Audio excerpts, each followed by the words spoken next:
이재명 대통령이 직접 제 분신과 같은 사람이다 이렇게 칭했던 김용전 민주연구원 부원장이 최근 전국 순회 북콘서트를 열고 있습니다. 자, 그런데 이 모습을 바라보는 시각은 좀 엇갈리는 것 같죠.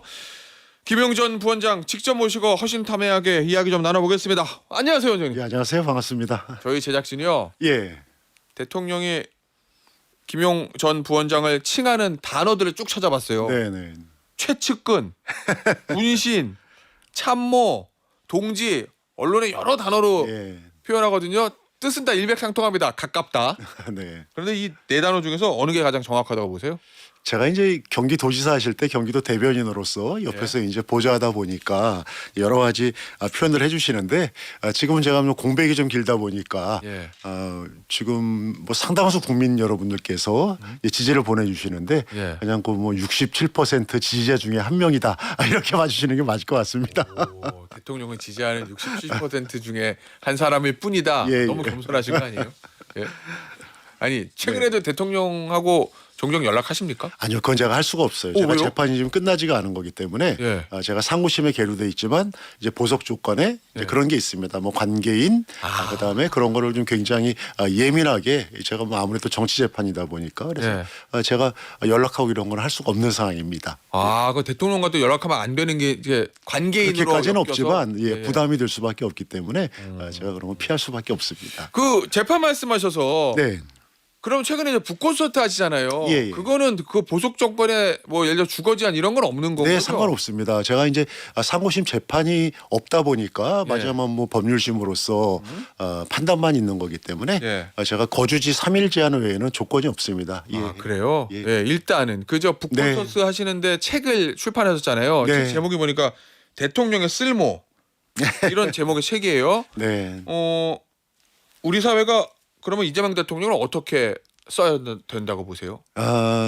저는 이제 대통령의 쓸모는 그야말로 이제 국민의 행복과 비례한다. 예. 결론이 이렇게 이제 볼 수밖에 없더라고요. 아무래도 성남시장 하실 때 그때도 굉장히 성남시장의 쓸모에 열심히 효능감으로서 이제 충실하다 보니까 굉장한 지지를 받았고 또 제가 이제 경기도 대변인 할 때도 경기도지사로서 그 당시 뭐 너무 많이 아시겠지만 뭐 저 산하기관 이전이라든가 코로나 때 전국민 재난기본소득 그리고 불법 계곡을 갖다 정비하는 이런 많은 일들을 하면서 또 도지사의 쓸모에 충분히 이렇게 보답을 했죠. 그래서 대통령의 쓸모는 국민들이 필요한 바를 계속 요구하고 서로 교감하면서 이렇게 국민의 행복에 비례될 수 있도록 해야 된다 이렇게 생각됩니다. 원장님, 네네. 책에 보니까 네. 임기를 마칠 때쯤에 지지율이 70% 이상 나올 거다. 예, 그렇습니다. 근데 이게요. 네. 대한민국 이 대통령제의 역사를 보면 정말 어려운 거잖아요. 예, 그렇습니다. 지금 67%가 최고치거든요. 어저께 나왔죠? 네, 어제요. 근데 이게 임기 중에도 70 찍는 게 쉬운 게 아닌데 지금 임기 말에 우리 이제 저 예. 김태현 변호사님하고 똑같이 제가 이제 2달 전에 책을 쓰면서 이게 일부 대담이 있는데 거기 기자분이 물어보더라고요 저한테 퇴임 시의 지지율이 얼마나 될 것 같냐. 그래서 제가 70%이 정도 되지 않을 것 같더니 깜짝 놀라면서 그렇게 성의 없이 얘기하지 마시고 근데 제가 그냥 바로 그 근거를 제시했어요. 성남시장 하실 때 2010년도에 50%간 넘겨서 이제 지지를 받았는데 퇴임할 때는 압도적으로 거의 뭐 80% 이상 지지를 받았고 경기도 지사 하실 때도 경기도 임기 초반에는 거의 30%에 못 미칠 정도로 지지율이 낮았습니다. 그렇지만 4년 만에 압도적으로 역시 80%를 훨씬 뛰어넘는 이러한 지지율을 보여줬기 때문에 저는 대통령께서 이번 이재명 정부에서 벌써 초반입니다. 아직은. 그렇지만 어제 67% 달성한 게 그냥 이루어진 게 아니고 저렇게 체계적으로 많은 일들을 갖다가 해내기 때문에 저는 70% 임기 말에 충분히 달성 가능할 것이다. 근거 있는 답변입니다. 알겠습니다. 대통령 지지율 67%. 이건 다시 말씀드려야 돼요. 네네. 엠브레인 퍼블릭 케이스텐 리서치 코리아 리서치 한국 리서치가 23일에서 25일 전화 면접 방식으로 조사한 거고 발표는 어제 됐죠. 자세한 내용은 중앙선거 여론조사 심의위원회 홈페이지 참조하시면 되고요. 자, 이 책에 관련된 이제 북콘서트를 하시는데 이제 일각의 비판이 뭐 원장님은 잘 아시겠지만 원장님은 당연히 무죄를 주장하시지만 어쨌든 1심, 2심에서 유죄가 나온 것이었고 지금 대법원 상고심 계류 중에 보석으로 이제 일시 석방된 상황이거든요. 그러니까 법적으로는 문제는 없는데 주거 제한 안 걸려 있으니까 이 상황에서 전국 순회하면서 북 콘서트를 하는 게 맞느냐라는 충분히 의견이 이제 있어요. 그렇습니다. 그런 지적이 있는데 예. 저는 제가 22년도 대선 끝나고 예. 1심 재판 받을 때부터 이 사건에 대한 뭐 진실을 제가 제일 잘 알지 않습니까? 예, 그래서 예. 제가 이럴 수가 있냐 이러면서 검찰들 당시에 이 사건을 기소했던 검찰들의 이 짜맞추기 기소에 대해서 아주 그냥 뭐 맹렬하게 싸웠습니다만 제가 결국 완패했죠. 예. 검찰들이 당시에 저를 체포하고 그다음에 다음 달에 정진상 시장을 체포하고 그다음 달에 이재명 당시 당대표를 이 피의자 신분으로 출석을 요구하면서 정말 정적 사냥이 이제 이루어진 건데 제가 이거를 갖다 알리기 위해서 사실은 이 책을 쓴 거고 이 책이 그냥 나온 걸로만 만족할 수는 없기 때문에 전국에 그동안 많이 함께했던 분들하고 좀 교감하면서 이 책을 알리기 위해서 순회 콘서트를 하기 때문에 저는 그런 비판에 전혀 뭐 개의치 않고 있습니다. 근데 좀 아쉬운 거는 저한테 이제 일부 그 언론에서 종편 등에서 법치주의를 훼손하는 거 아니냐 이런 비판까지 해주시는데 법치주의는 사실은 이 사건을 조작하고 정적 사냥을 위해서 정말 진실을 덮어버린 검찰이 법치주의를 훼손한 거지 어떻게 거기에 피해를 입은 제가 법치주의를 훼손한 사람이라고 할 수 있겠습니까? 그래서 저는 이 책을 보시면 그 내용이 상당히 남아 있는데 어쨌든 최소한의 뭐 자연인으로서 또 현실 정치를 그로 안에 했던 사람으로서 열심히 뭐 기회가 되는 대로 이번 주말까지 제가 이제 내일 부산 그리고 이제 글피 이제 대전까지 하면은 두 주 만에 전국 6개 광역에서 펼치는 전국 콘서트가 끝나게 됩니다. 예. 1심, 2심에서 유죄 나왔는데 3심에서 뒤집히는 게 사실은 확률적으로는 쉬운 건 아닌데 그래도 그렇습니다. 원장님은 예. 확신하시는 거죠? 당연하죠. 그리고 저는 뭐 이미 많이 언론에 보도됐습니다만은 이 대법원 상고심에서는 보석이 거의 뭐 유례가 없거든요. 거의 없긴 근데 저 하죠. 같은 경우는 이제 보석을 해준 이유가 본인들이 봐도 사건이 이 말이 안 되거든요. 그다음에 제일 중요한 거는 작년에 대장동 재판에서 제 사건의 피고인으로 법정에서 법정 위증을 했던 사람들이 사실 김용 정의상을 몰랐다 자기들은. 근데 검찰이 하도 얘기하라고 그래가지고 그렇게 짜맞춰줬다. 그런 게 다 밝혀졌습니다. 그다음에 상대 측에서 돈을 썼던 이야기들이 다 밝혀졌는데 그런 게 이제 세간에 좀 알려지지 않은 사실들이죠. 근데 이제 그런 게 저희 변호사님들이 다 1심 때부터 의견서로 제출을 했고 상고심에서도 충분히 소명을 했기 때문에 저는 사필 규정의 결과가 나올 것이다. 이렇게 믿고 기다리고 있습니다. 예. 그 전국 순회 콘서트 굉장히 흥행에 성공하셨던 것 같은데 서울에서 할 때 보니까 지금 보니까 정청래 대표, 우원식 의장, 와 여권의 빅샷들이 그냥 다 지금 최고위원들도 그렇고 다 오셨거든요. 이건 어떤 의미라고 보세요? 아니요, 이거는 왜냐면 일부 언론에서 뭐 명심 뭐 이런 얘기 하잖아요. 전혀 그거 아니고요. 이분들이 사실은 저하고 뭐 수년 동안 같이 활동을 했던 분입니다. 뭐 우원식 의장님 같은 경우는 20대 대선에 저하고 같이 전국을 돌면서 또 대학 선후배로서 굉장히 교감을 했던 분이고 그다음에 그 외에 뭐 지금 당 대표님의 비서실장을 맡고 있는 뭐 김영환 의원이라든가 그다음에 한민수 대변인 이런 분들 전부 다 저하고 같이 활동을 했던 이런 분들이기 때문에 이런 분들이 제가 한 4년 동안 공백이 있다 보니까 좀 뭐랄까 좀 불쌍한가 봐요. 그래서 저를 위로해 주려고 그냥 그날 국회에 많이 오셔가지고 힘내라 김용하면서 많이 그 격려해 주셨는데 그런 의미지 뭐 제가 뭐 저 이렇게 와서 뭐 저 명심을 갖다가 보여준다 이런 건 전혀 아닙니다. 그거 오해 좀 안 해주시면 좋겠습니다. 알겠습니다. 본인이 직접 말씀하셨으니까 네. 이 책에 보면 예. 현 김동연 경기지사 네. 그 당선을 도왔던 대통령 이재명 대통령 측 인사들이 경기도정에서 배제됐다. 뭐 이 내용이 이제 책에 있는데 근데 이제 원장님 입장에서 섭섭하셨던 저 기억이잖아요. 네, 그렇습니다. 예, 근데 김동연 지사가 20일 출판 기념회에 참석했더라고요. 네. 야, 이거는 뭔가 화해의 제스처인가요? 이제 그 제 북커스 때 오신다고 그래가지고 제가 오셔라. 오시는 분 어떻게 마다하겠냐 이제 그랬는데 그게 또 바로 이제 그 말씀을 드리자마자 언론에 나서 정치적인 화해의 순서다 그러는데 저는 거기에 좀 유감스러웠죠. 아니 선의로 수락했으면은 선의로 모셨으면은 그냥 선의로 와서 좋은 감정을 나누면 좋겠는데 그냥 언론에다가 또 바로 그거를 정치적인 메시지로 와전시켜 버리니까 그래서 제가 좀 많이 좀 서운했습니다. 제가 책에 좀 자세하게 그 내용을 썼어요. 지난 20대 대선이 끝나고 그야말로 윤석열 정권이 굉장히 정말 압도적인 승리를 거둘 때 경기도는 저희가 지켰거든요. 예. 그때 정말 많은 사람들이 고생을 했는데 그때 경기도지사 되시고 나서 고생했던 사람들 하나도 안 챙기셨어요.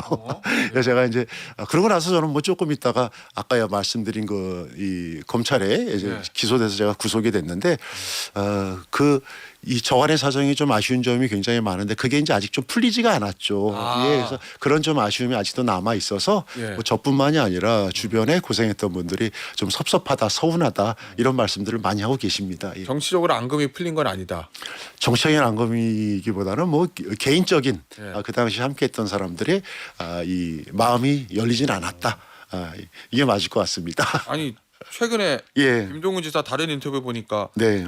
지난 경기지사 선거에서 이재명 당시 대표의 덕을 봤다는 일각의 주장과 관련된 질문에 도민의 표를 얻고 도민의 신세를 졌다고 생각하고 다른 신세는 졌다고 생각하지 않는다. 그건 뭐 당연히 이렇게 답해서. 당연히 네. 기본이죠. 예, 도민이 찍어주셨으니까 네. 도민의 신세를 졌고 도민의 선택을 받았다. 이거는 너무나 당연한 말씀인데 선거라는 게 예. 선거 과정에서 또 정말 열심히 뛰는 사람들 우리가 이제 캠프라고 그러지 않습니까? 예.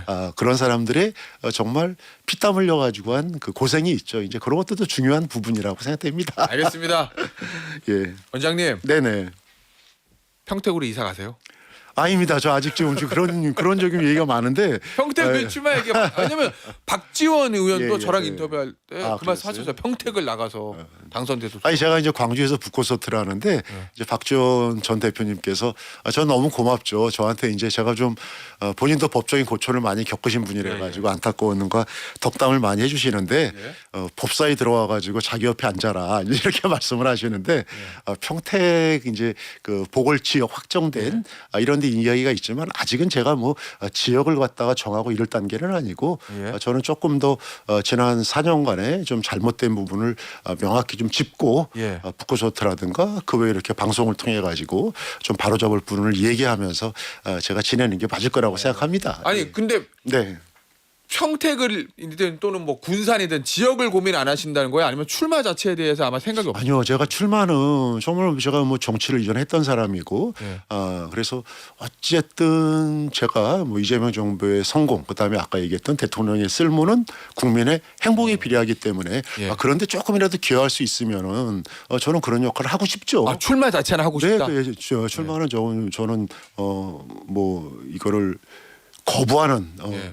나는 출마할 생각 없다. 이거는 제가 거짓말이라고 제가 말씀드리고요. 예. 그렇지만 지역에 대한 거는 제가 좀 이르다고 생각합니다. 예. 예. 근데 의원님이 만약에 원하시는 대로 무죄 받고 이제 파기환송돼서 또 고등법원 가서 무죄 확정되면 제일 좋겠는데 네. 뭐 사법이 재판이 어떻게 될지 모르는 거니까 네. 만약에 출마해서 당선되시더라도 대법원에서 만약에 원심 파기 확정 그러면 또 안 좋은 일이 생기잖아요. 사람 일이라는 게 정말 예. 만에 하나 예. 어떤 결과가 나올지 모릅니다만은 저는 4년 전부터 제가 법정에서 검사들한테 이런 거를 감당할 수 있겠냐 예. 싸워왔던 게 지금 하나하나 다 드러났기 때문에 저는 제가 아까 말씀드린 그 상고심에서 진실을 밝혀줄 것이라고 예. 확신하고 있습니다. 그런 걱정은 일어나지 않을 거기 때문에 네. 이번 재보궐 또는 지방선거에서 역할을 하고 싶다는 네, 그렇습니다. 네. 예. 요새 네. 예전에 한때 민주당에서 뭐 수박 그러더니 예. 요새는 또 뉴 이재명이라는 신조어가 생겼거든요. 저도 이제 그 내용을 좀 봤어요. 예. 봤는데 그건 저는 너무 좋은 현상이라고 봅니다. 좋은 이게 현상이라는 대통령께서 국민통합을 말씀하시고 새로운 지지층이 들어오는 거 아니겠습니까? 그죠? 네. 그래서 뭐 일부에서는 과거에 지지하던 분들은 올드 이재명, 새로 오는 분들은 뉴 이재명 이러는데 저는 올드건 뉴건 이렇게 대통령의 성과에 지지하는 사람들이 많이 몰리는 건 너무나 감사한 이런 행동이고 이 모습이고 우리가 뭐 대학에서도 신입생이 들어오면 이렇게 환영해 주지 않습니까? 그래서 지지하는 새로운 세력들이 들어오면 어이구 고맙다 감사하다 우리 함께하자 이러면서 저는 정치라는 게 문을 열고 길을 내면서 함께 이렇게 안아주는 거라고 생각하기 때문에 뉴 이재명, 올드 이재명 이러면서 좀 이렇게 다른 시각으로 보는 것보다는 예. 그냥 함께 우리 이제 힘든 이재명 정부의 성공을 응원하면서 함께하는 사람들의 새로운 이 물결이다 이렇게 보는 게 맞다고 생각합니다. 예. 알겠습니다. 어쨌든 대통령이 지금 당대표 때부터 주장했던 중도 우파적으로 그렇습니다. 하는 행보 예. 이거는 올바른 행보다. 저는 당연히 어저께 아까 우리 유영아 의원님 다녀갔습니다만은 어저께 그 내용을 보니까 대구 경북에서도 50%에 육박하는 이상인가 하는 그러한 지지율이 나오고 있다고 보는데 결국은 대통령께서도 그렇게 핍박받고 시련을 받았지만 예. 당신은 국민의 대통령이다.